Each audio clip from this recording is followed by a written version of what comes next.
The general consul at the Israeli consulate came in late yesterday afternoon and showed us that video that's been circulating. Well, it's not circulating, really. They're showing it to specific people. And they showed it to Congress. They've shown it to legislatures all across the country. It's a 46-minute video of the raw footage of October 7th. It is horrific. So very disturbing. The unadulterated evil that you see in those 46 minutes is incomprehensible, really. In the Bible, in the Old Testament, you know this, Jeffy. I don't have to tell you this because Thank you. You're so into it was pointed out. Scripture study. It was pointed out on social media that really since because of my age, I just call it the Testament. Oh, okay, right. But it's not the Old Testament right. for me. It was just the Testament. That's a really good point. Yeah, it was a good point. But in Deuteronomy, Joshua is instructed to entirely wipe out a people. Don't let anything or anyone live. And that included women and children and even their animals. Now, why? That's difficult for people to get their heads around. But to me, it's because there are things that are worse than death.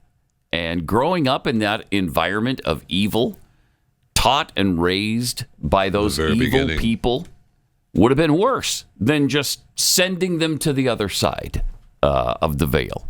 They were so evil in the Canaanites that their children didn't stand a chance. So continuing in that depravity that they were in would have been far worse than death. It's hard to imagine it like this, but it's almost a merciful thing to stop them now before their accountability level rises. They become adults and continue to go down that road. Now, I don't know that that's the case here with these Palestinians. I'm not their judge.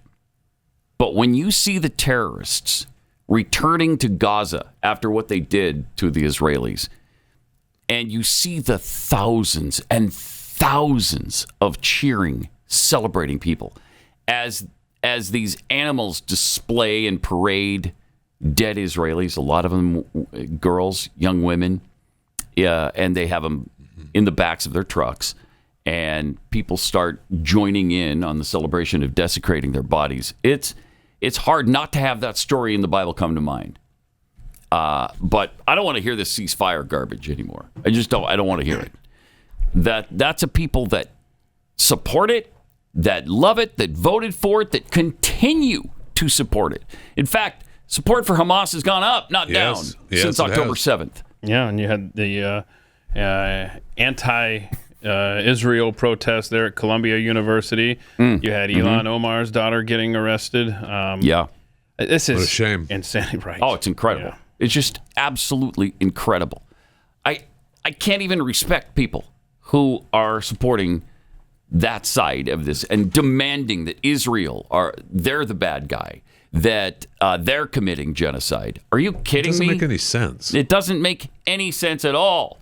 And that video, they don't make it available to everybody because it's so horrific that you can't have people just watching it over the dinner table and coming back to it and not paying attention to what's going on. And so they try to have these controlled settings where they show what happened to people so you would understand a little bit better and be able to grasp more readily the unbelievable inhumanity that happened to them. And again, a day that was about 20 times worse proportionally than 9/11 was.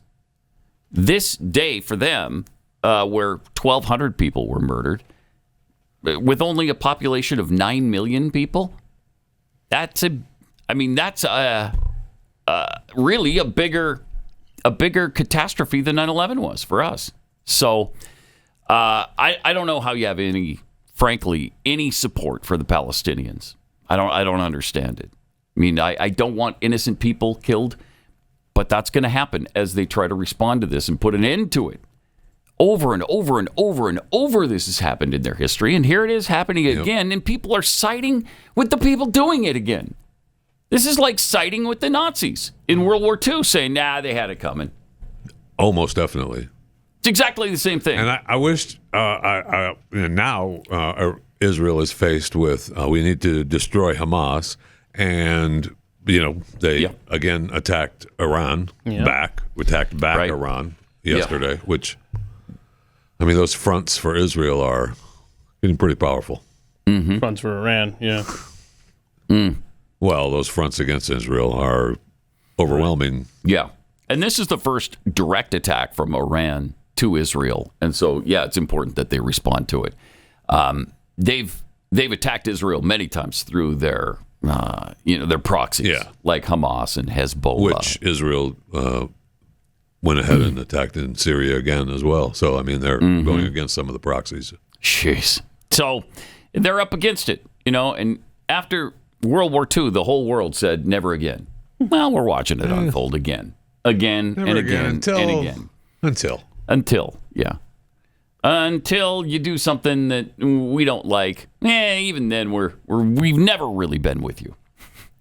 It's despicable. I was actually surprised that the United States vetoed Palestinian membership into the UN. That was, my gosh. Sadly, that was shocking.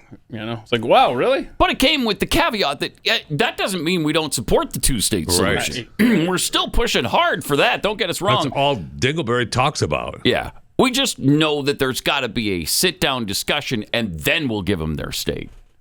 Huh. Unbelievable. The way they're playing both sides in this crisis is inconceivable. It certainly is not going to work for them. Well, for the Biden administration, it might. I don't know. Democrats are fine with it. Most Democrats support this guy anyway.